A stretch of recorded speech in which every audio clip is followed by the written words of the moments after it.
দোকানে বা কোনো ব্যবসায়িক প্রতিষ্ঠানের প্রবেশদ্বারে লেবু লঙ্কা ঝুলতে দেখা দেয় এখনো। কুনজর ও অশুভ শক্তি দূরে রাখার জন্য লেবু ও লঙ্কার এই টোটকা করা হয়। তবে শুধু দোকান ও কর্মক্ষেত্রের জন্যই নয়, পরিবারে কারোর কুনজর লাগলেও লেবু ও লঙ্কার উপায় করে তা দূর করা হয়। স্বাস্থ্যের পাশাপাশি ভাগ্যকেও উন্নত করে এই দুটি সামগ্রী। সাধারণত তন্ত্রশাস্ত্রে লেবু ও লঙ্কার ব্যবহার লক্ষ্য করা যায়। লেবু ও লঙ্কার সাহায্যে কোন কোন সমস্যা দূর করা যায় তা জেনে নিন।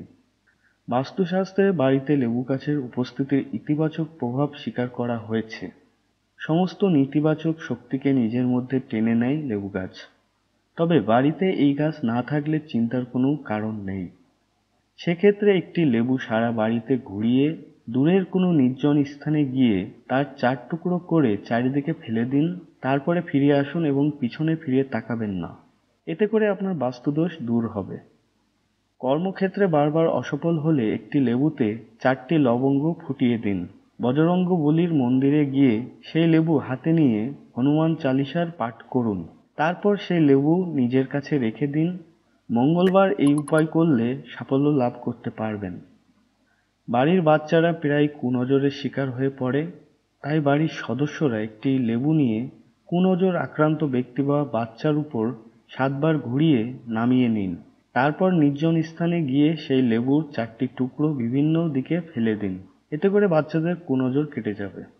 বাড়িতে প্রতিদিন কোনো না কোনো কারণে বিপদ চলতে থাকলে, পারিবারিক কলহ লেগে থাকলে বাড়ির প্রবেশদ্বারে লেবু লঙ্কা ঝুলিয়ে দিন। এর প্রভাবে বাড়িতে কুদৃষ্টি প্রবেশ করতে পারবে না। আর্থিক অনটনে ঘিরে থাকলে একটি লাল কাপড়ে 7টি লঙ্কা বেঁধে নিজের লকারে রেখে দিন। শীঘ্রই পরিস্থিতি স্বাভাবিক হবে। ভাগ্যের সঙ্গ না পেয়ে থাকলে তা প্রবল করার জন্য একটি লেবু নিয়ে তা মাথার চারিদিকে 7 বার ঘুরিয়ে নিন। তারপর 2 টুকরো করুন। বাঁ হাতের টুকরোকে ডান দিকে এবং ডান হাতের টুকরোকে বাঁ দিকে ফেলে দিন। নিঃসন্তান হলে উত্তর ফাল্গুনী নক্ষত্রে কোনো লেবু গাছের শিকড় নিয়ে এসে তা বেটে গরুর দুধে মিশিয়ে নিন। নিঃসন্তান স্ত্রীকে সেই দুধ পান করান। জ্যোতিষ মতে এর ফলে সন্তান লাভ করা যায়।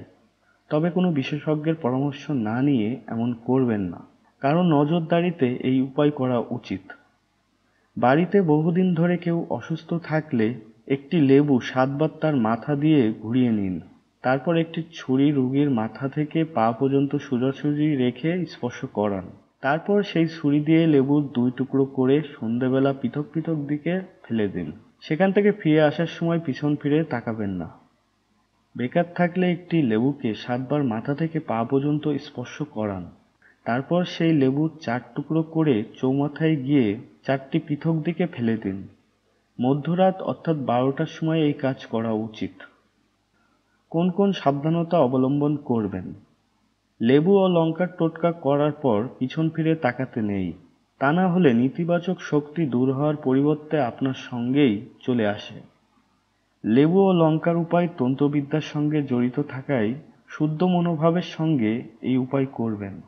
খারাপ মনোভাব রেখে উপায় করলে এর প্রভাব ভালো হয় না। তো বন্ধুরা, ভিডিওটি এ পর্যন্ত। ভিডিওটি যদি ভালো লেগে থাকে তাহলে একটি লাইক করবেন, কমেন্টের মাধ্যমে আপনার মতামত জানাবেন। আসছি নতুন কোনো ভিডিওতে। ততদিন সবাই ভালো থাকবেন এবং সুস্থ থাকবেন।